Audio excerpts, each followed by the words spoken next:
সম্মানিত ভিউয়ার, আসসালামু আলাইকুম রহমতুল্লাহ। আজকে আমাদের খামারের মুরগির বয়স 30 দিন।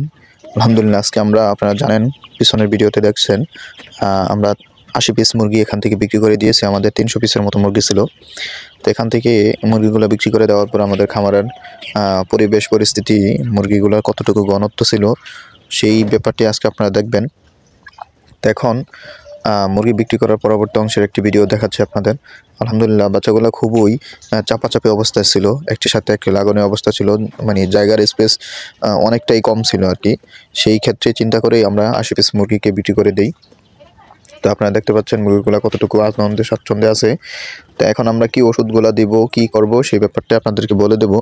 ঔষধের ব্যাপারগুলো অনেক সময় দেখানো সম্ভব হয় না, এই জন্য আন্তরিকভাবে দুঃখিত। তো আমরা এখন কি ওষুধ খাওয়াচ্ছি 30 দিন বয়সে, সেই ব্যাপারটি আজকে আপনারা দেখতে পাবেন এবং দেখবেন। আমরা যে ওষুধগুলো সকালবেলা দিই, সকালে দিই জিঙ্ক, এবং দুপুরবেলা দিই লিভারটনিক যে ওষুধটা, এটা আপনার মুরগির শারীরিক যেই রোগ প্রতিরোধ ক্ষমতা এবং কি মুরগির শরীরকে গরম রাখতে এই শীতের সময়ে খুবই সাহায্য করে এবং কার্যকরী।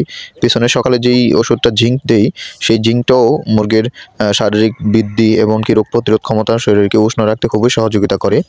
আমরা রাতে দিয়ে থাকি ক্যালসিয়াম, যেটা রেনেটা কোম্পানির রেনাকে, এই ওষুধটা আমরা ক্যালসিয়াম হিসাবে রাতের বেলা দিয়ে থাকি।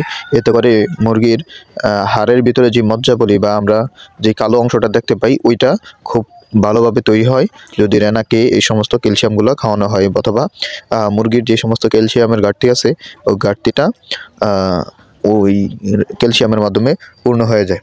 এই ক্ষেত্রে আমরা বাচ্চাদেরকে এই ওষুধটাই দিয়ে থাকি আর কি। আপনারা দেখতে পাচ্ছেন মুরগিগুলো কতটুকু আনন্দে স্বচ্ছন্দে এদিক সেদিক ঘোরাঘুরি করতেছে বা কতটুকু ঘুমাচ্ছে আর কি।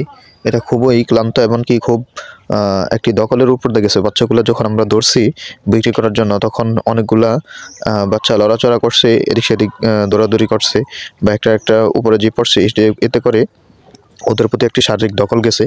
এই দখলটাকে কাটানোর জন্য আমরা এখন লিভারটনিক যে ওষুধটা, ওইটা দিয়ে দিব আর কি। এতে দখলমুক্ত হওয়ার জন্য ওই ওষুধটা ব্যবহার করবো এখন আমরা। দেখতে পাচ্ছেন বাচ্চারা খুব সুন্দর করে ঘুমাচ্ছে।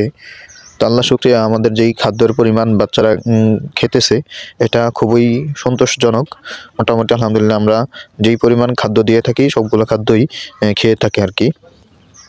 আমাদের একটি খাদ্যের বস্তা এখন দৈনিক প্রায় 15 থেকে 20 কেজি করে খাদ্য খাচ্ছে। 2 দিন অথবা 2.5-3 দিনে একটি বস্তা আমরা ক্লোজ করে দিতে পারি, শেষ করে দিতে পারি। এতে করে আলহামদুলিল্লাহ আমাদের বাচ্চার যেই শারীরিক গ্রোথ আছে, সেটা আলহামদুলিল্লাহ ঠিক আছে। আমাদের বাচ্চার গত ভিডিওতে বলেছি আমরা, বাচ্চার ওজন 720 গ্রামের মতো হয়েছিল আর কি। আশা করি এখন বাচ্চার গ্রোথ আরও ভালো হবে। আপনাদেরকে এই বিষয়টাকে জানানোর জন্যই আজকে ভিডিওটাকে করা আর কি।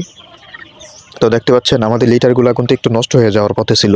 এই লিটারটাকে ধরে রাখার জন্যই কিন্তু আমরা বাচ্চাগুলো ছেড়ে দিয়েছি। তো লিটারটা যত ভালো থাকে, বাচ্চার গ্রোথ ওজন তত ভালো আসে। লিটারটাকে আজকে আমরা একটু নাড়াচাড়া দিয়ে দেবো, যাতে করে বাচ্চারা আরও সুন্দর, আরও স্বাচ্ছন্দ্যে, আরও আরামদায়কভাবে থাকতে পারে আর কি। এই চিন্তা করে আপনাদেরকে ভিডিওটা দেখাচ্ছি। এখন আমরা খাদ্য দিয়ে দিব। এই খাদ্যর পাত্রটার ভিতরে আমরা আধা মগ খাদ্য দেব, এবং কি পরবর্তী যে পাশে, ডান পাশে যে খাদ্যর পাত্রটা দিচ্ছেন, ওখানে আমরা প্রায় 1 মগের মতো খাদ্য দিব। পরবর্তী পিছনে 2টা খাদ্যের পাত্র আছে, ওখানে আমরা 2 মগ করে খাদ্য দিয়ে দিব।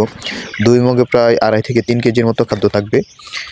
তো একটা বিষয় বলে রাখা দরকার যে ওখানে বেশি, ওই পিছনের পাত্রগুলো, সামনের পাত্রগুলো কেন কম।